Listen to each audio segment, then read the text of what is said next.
Այն աստիճանի մի ճանճ է տզում ՔՊԱ-կանի ելույթի ժամանակ։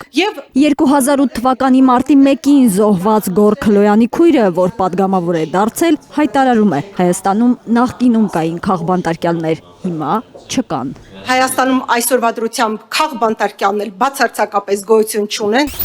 Եկեք անցնենք դեմքերով եւ դեպքերով։ Ընդդիմադիր Հայաստան խմբակցության պատգամավորը վիճակագրություն է հրապարակում։ Մոտ 40 մարդ այս պահին կալանավորված է կամ տնային կալանքում։ Հայաստանում 60-ից ավելի մարդ ենթարկվում է քրեական հետապնդման քաղաքական դրդապատճառներով։ Հայաստանն անգամ կին քաղբանտարկյալ ունի։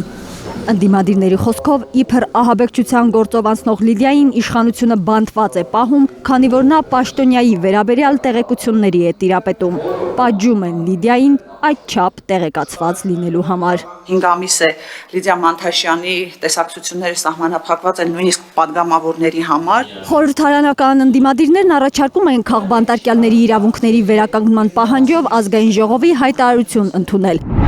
Հայաստանում իրավապահները իրավախախտներ են դարձել, բանտել են զոհված զինծառայողների, ընտանիքի անդամների ու հարազատների, բլոգերների,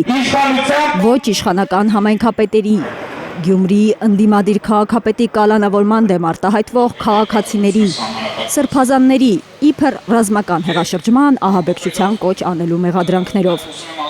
Արդեն 5 ամիս է անազատության մեջ է բարերար Սամվել Կարապետյանը։ Եթե քաղաքական գործիչներին չհաջողվի, մենք մեր ձևով ենք միջամտելու եկեղեցու դեմ արշավին հայտարարության համար։ Հայ բարերարը Հայաստանի Հանրապետության դեմ չի կարա դիմի միջազգային դատարան։ Պարոն Վարդանյան, Նիկոլ Փաշինյանը մարտի 1-ի գործով մի այդ որ դիմել է յուրաքանչյուրս դիմում ենք, յուրաքանչյուրս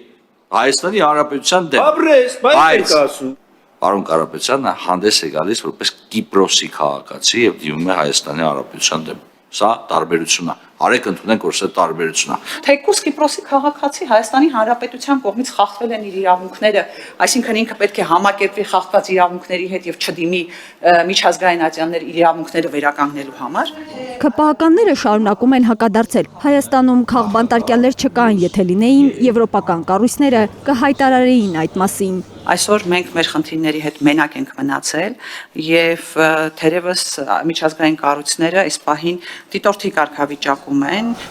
Ընդդիմադիրները պնդում են, միջազգային կառույցներն այսօր տարօրինակ կերպով իներտ են Հայաստանում ժողովրդավարության դեմ ոտնձգությունների հարցում։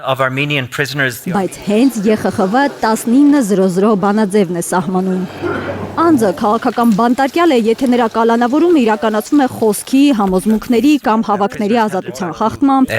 բացառապես քաղաքական շարժառիթներով, եղել է անհամաչափ, խտրական կամ անարդար դատավարական գործընթաց։ Հայաստանում հիմա ընդդիմադիրների հիշեցմամբ առնվազն 60 մարդու վերաբերում է այս բանաձևը։ Ինչպես կասեր դասական իրավապահները շնորհքով միայն իշխանական կոռուպցիոներների տներն են ներխուժում։ Իդեպ, ներխուժումների մասին, այն ճանճը դեռ այստեղ է։ Այս ճանճը ես ամբողջ նիստի ընթացքում ես հետապնդում։ ՔՊԱ-ականները կարծես հաստատում են, նա կամ ինչը, եթե իրենց սրտով չէ, ուրեմն իրենց դեմ է, անգամ ճանճը։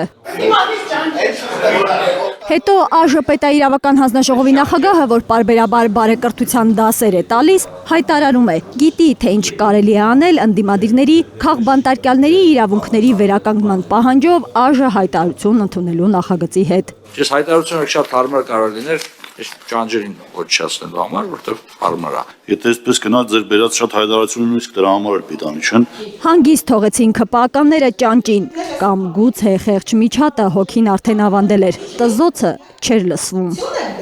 ԱԺՊՏ-իրավական հանձնաժողովում քննարկվեց, բայց չքվեարկվեց քաղբանտարկյալների իրավունքների վերականգնման պահանջով ԱԺ հայտարարություն ընդունելու ընդդիմադիրների առաջարկը։ Օրինագծի քվեարկությունը հետաձգվեց 2 ամսով։ Մինչ այդ նոյեմբերի 26-ին Հայաստանի քաղբանտարկյալների հարցը ԱԺ նիստերի դահլիճում է քննարկվելու։ Ընդդիմադիրները լսումներ են հրավիրել։ Արփիս Քեսյան, Նոյել Շարբաթյան, Արմեն Ապրեսյան, Հայլուր։